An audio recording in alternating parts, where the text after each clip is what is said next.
தமிழ்நாட்டுல எம்ஜிஆருக்கு அப்புறம் ஒரு பிரபலமான ஒரு தலைவரா ரஜினிகாந்த் அவர்கள் வரணும்னு நினைச்சார். அரசியல் தந்து சிஸ்டத்தை மாத்தணும் எல்லாம் பண்ணணும்னு நினைச்சார். ஆனால் இதே திமுக குடும்பம் பல மிரட்டல்களை கொடுத்து அவரை அரசியல் கட்சி வரவிடாம பாத்துக்கிட்டாங்க. இன்னைக்கு என்ன ஆனார்? அவரு கடைசியில ரெட் ஜெயின் பிக்சர்லயே நடிக்க போயிட்டார். அவர் மேல விமர்சனம் கிடையாது.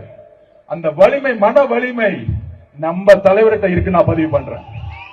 நீங்க என்ன வேணா பண்ணுங்க. என் மக்களை கொன்ன, வீட்டை விட்டு வெளியே வந்துட்டேன், என்ன தனிப்பட்ட முறையில் விமர்சனம் பண்ற, அதுக்கெல்லாம் நான் பதில் கொடுக்கல. நீ பதில் கொடுத்துட்டு என்ன திட்டிட்டே இருக்கும் பொழுது மகளிர் தினத்தன்னைக்கு 12 ப்ராமிஸ் கொடுத்து என்னுடைய பெண்களுக்கு என்ன பண்ணணும்னு சொன்னவரீங்க தலைவர். வீட்டுல உட்காரல பயந்துட்டு. எப்பெல்லாம் திமுகவை எதிர்த்து ஒரு சக்தி வருகிறதோ, ஃபர்ஸ்ட் எம்ஜிஆர் அவர்கள் கடுமையா 5 வருஷம் போராடி பார்த்தாங்க. செங்கோட்டையனை கேட்டு பாருங்க, அடிச்சாங்க, விரட்டினாங்க, எல்லாம் பண்ணாங்க. ஆனா கடுமையா மக்கள் ஆதரவோட வெற்றி பெற்றுட்டாங்க. அன்னையில இருந்து அவர் உயிரோட வரைக்கும் ஜெயிக்க முடியல. அடுத்து ஜெயலலிதா அம்மா வந்தாங்க. அவங்க மேல கடுமையான அடி அடிச்சாங்க. உடல் மொழி எல்லாம் கேவலமா பேசி பார்த்தாங்க, ஜெயிச்சிட்டாங்க. திருப்பி என்ன பண்ணிட்டாங்க? 97, 98 அவங்க ரிசைன் பண்றேன்னு அவங்க லெட்டரை வெளியிட்டு போலியா பரப்பினாங்க, பயந்துட்டு. திருப்பி 2001 வந்துட்டாங்க. அந்த அம்மா இருக்கிற வரைக்கும், கருணாநிதி ஐயா இருக்கிற வரைக்கும் தமிழ்நாடு சூழ்நிலை வேற மாதிரி இருந்துச்சு. அதுக்கப்புறம் எத்தனை பேர் வந்தாங்க? முக்கியமா திரைத்துறையில இருந்து எம்ஜிஆருக்கு அப்புறம் வந்தவங்க எல்லாமே என்ன செஞ்சாங்க? ஃபர்ஸ்ட் நம்ம கேப்டன் விஜயகாந்த் அண்ணன் நமக்கு பிடிச்சவர், அன்பானவர், நல்லவர், வலுவானவர்.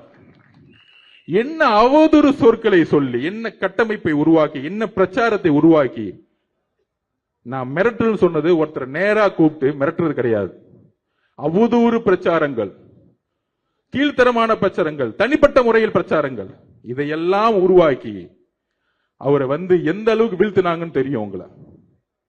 இதுதான் நான் பதிவு பண்ணேன்.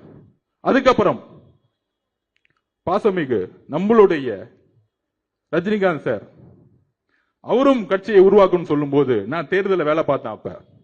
அப்ப நாங்க சர்வே எடுப்போம். சர்வே எடுக்கும் பொழுது அவர் கட்சியை ஆரம்பிக்கணும்னு சொன்ன உடனே காமிச்சது 18%. நான் உண்மையை சொல்றேன், எடுத்த உடனே 18% காமிச்சிச்சு. அது அவருக்கு தெரியுமான்னு தெரியல. அப்ப நான் களத்துல வேலை பார்த்துட்டு இருக்கேன். இப்ப 18% எடுத்த உடனே திமுக பயம் வந்துருச்சு.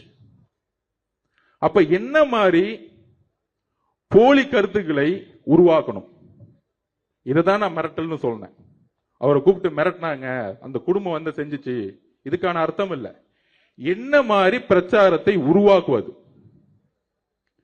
என்ன மாதிரி அவதூறு சொற்களை உருவாக்குவது. அன்னைக்கு உதயநிதி அவர்கள் இதே ரஜினி சார் மேல என்ன மாதிரி குற்றச்சாட்டுகளை தன்னுடைய ட்விட்டர் எல்லாம் போட்டார், எவ்வளவு அசிங்கமா பேசினார். பாஜக பி டீம் மிரட்டி தான் பாஜக கொண்டு வந்தாங்க. இதையெல்லாம் உருவாக்குனது திமுக. அதுக்கப்புறம் இபிஎஸ் முதலமைச்சர் அதிமுக கடுமையான சொற்கள்ல பேசினார். என்னெல்லாம் பேசினார் இன்னைக்கு சமூக ஊடகத்துல வந்துருச்சு. இந்த மாதிரி கூட்டணி கட்சிகள் இவங்க எல்லாம் சேர்ந்து ஒரு சக்தி வரும் பொழுது, ஒரு சிஸ்டம் மாத்தணும்னு சொல்லும் போது, ஊழல ஒழிக்கணும்னு சொல்லும் பொழுது, அவரு இங்க காசு எடுக்க வரல. ஏன்னா அவரு நல்லா சம்பாரிச்சிருந்தார். அப்ப ஒரு சூழ்ச்சிகளை தன்னுடைய சமூக வலைத்தளம் மூலியமாகவும் தன்னுடைய கட்சியுடைய கட்டமைப்பாகவும் உருவாக்கி பல்வேறு அழுத்தங்களை வெளியிலிருந்து கொடுத்தாங்க. அப்ப ஒருத்தர் ஒரு நல்ல மனசு கொண்டவர் வரும்பொழுது என்னெல்லாம் பிரச்சாரத்தை உருவாக்கணுங்கிறத என்னுடைய பதிவு. அவரை சிறுமைப்படுத்த வேண்டுமோ இல்ல அவர் பயந்துட்டாரோ சொல்ல வேண்டிய அர்த்தம் கிடையாது. இந்த திமுகவுடைய சூழ்ச்சிகளை அன்றைக்கு நான் பதிவு பண்ணேன். அதற்கு அப்புறம் வைகோ அவர்கள் எவ்வளவோ பேரை தன்னுடைய சூழ்ச்சி அரசியல்னால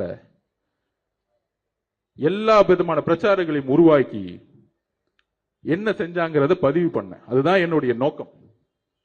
அப்ப இதை சொல்லி முடிச்சிட்டு வர்றதுக்குள்ள உடனே அந்த வார்த்தையை எடுத்து அதுக்கு ஒரு பல்வேறு பிரச்சாரங்களை உருவாக்குவாங்க. ஏன்? தூத்துக்குடியோடைய அந்த பெண்ணுடைய சாவுல இருந்து வெளியே வரணும். இப்ப 6 நாளா அது பேசல பாத்தீங்களா? நம்ம உடனே நம்மளோட சோசியல் மீடியா வாரியா ரஜினி சாருக்கு பதில் கொடுக்கிறோம், நம்ம பதில் கொடுக்கிறோம். நம்ம அடுத்தடுத்த வேலையை நான் பார்த்துட்டு இருக்கேன். அப்ப இது உருவாக்கக்கூடிய வலிமை திமுக கிட்ட இருக்கு இந்த பொய் பிரச்சாரம். ஆனா புதுசா என்னன்னா இதுல பாஜகவும் திரு இபிஎஸ் அவர்கள் சேர்ந்துக்கிட்டாங்க. ஏன் சேர்ந்தாங்க? அன்னைக்கு ரஜினி சார் கட்சி ஆரம்பிக்கும் பொழுது கடுமையா விமர்சனம் பண்ணது இபிஎஸ். ஆனா இன்னைக்கு சொல்றாரு, அவரை பொத்து புகழ்ந்துட்டு இருக்கார். இந்த சூழ்ச்சி நமக்கு தெரியுமா? நமக்கு தெரியாது. நம்ம ஒரு தூய உள்ளம்.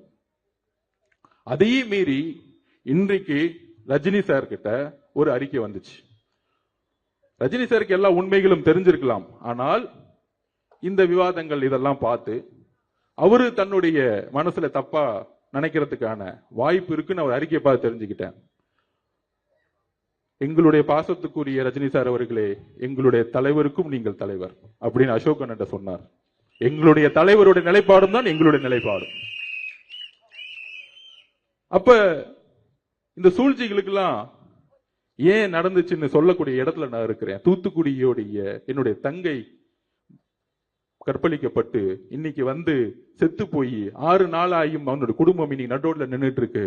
இதை திசை திருப்பதுக்கு தான் இந்த பிரச்சாரம். இந்த திசை திருப்புல இருந்து இதுக்கான விஷயத்தை நான் பதிவு பண்ணணும்னு நினைச்சேன். அதான் இன்னைக்கு பதிவு பண்ணேன். இந்த கடிதத்தில், இந்த அறிக்கையிலிருந்து பாசத்துக்குரிய ரஜினி சார் அவர்களுக்கு நான் பதிவு பண்ணக்கூடியது, அப்படி உங்களுக்கு நான் சொல்ல வேண்டிய நோக்கம் வேறு, உங்களுக்கு வருத்தம் ஏற்பட்டிருந்தால் என்னுடைய வருத்தத்தையும் என்னுடைய மன்னிப்பையும் பகிரமாக நான் கேட்டுக்கொள்கிறேன்.